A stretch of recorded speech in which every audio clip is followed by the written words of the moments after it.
It's 2019. It's the eve of the Hokkien New Year, or Bai Ti Gong as we know it in Penang.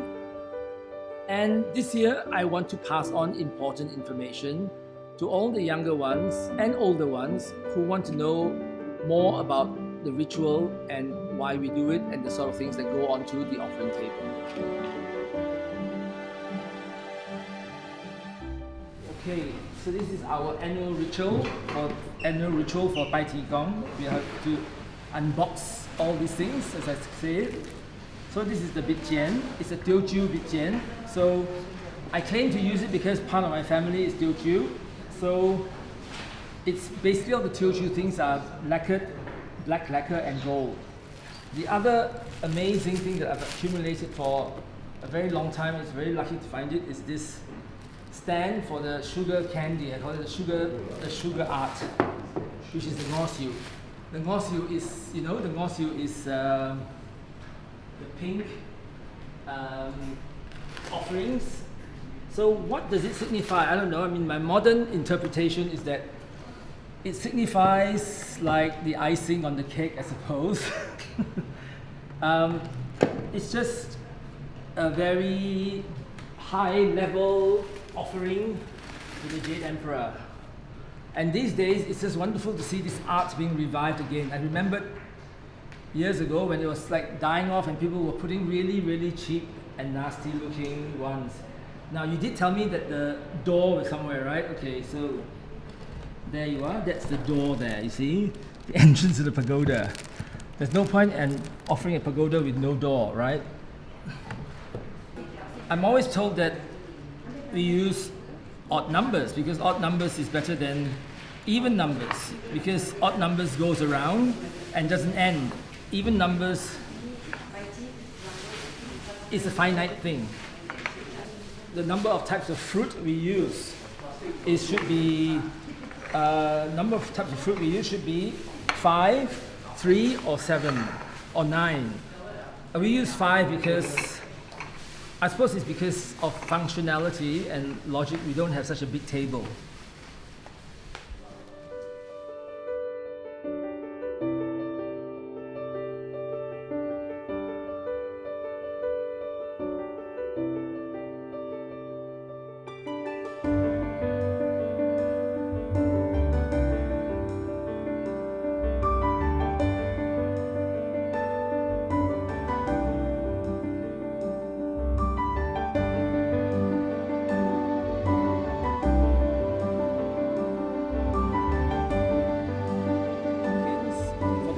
Is the pineapple flower, the pineapple blossom.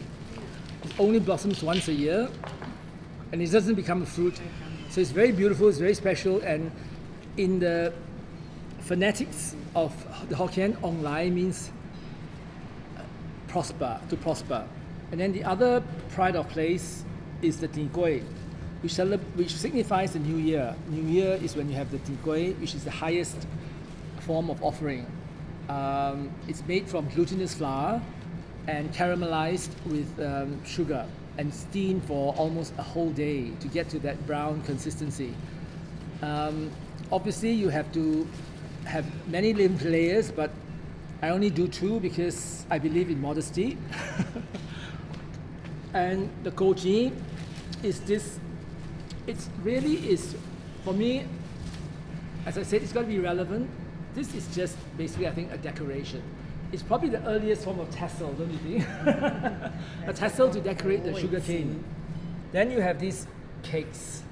So these are the vegetarian cakes. This is what is used only for the offering for the Jade Emperor. So this is called ang tan. And ang tan, I think, signifies gold, the little gold bars that's used only for this occasion. The ang ku and ang yi is what you can use. People use for various different festivals. Ang ku is meant to be like a red tortoise. Tortoise is meant to signify long life because they live for a very long time.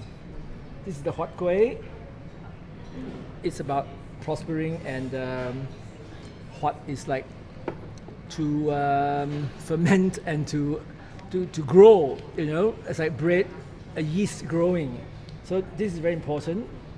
You want it to burst open like that to show that it's abundance. And also the biko is the sweet glutinous rice.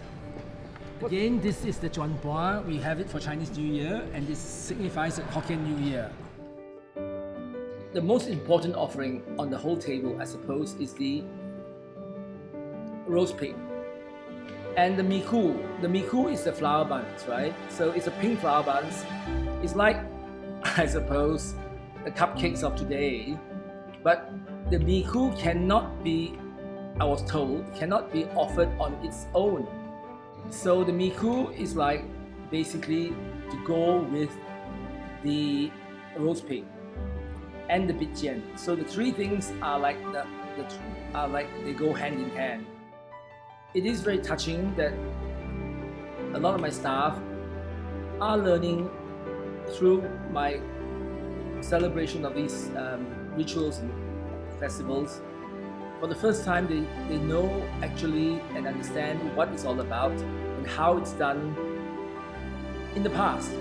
These practices are dying out, and that it is important that we acknowledge these rituals, these very, very important rituals, as part of where we come from and who we are. You know, if you were the god, you'd have a lot of money anyway, wouldn't you? And why would you need money up there? So it's just to signify the amount of effort that one has to go through to make an offering to the most important deity in the pantheon, the Jade Emperor. So let's continue to celebrate this festival, especially if you're a Hokkien, and to know where we come from and why we're here today. Have a good year ahead.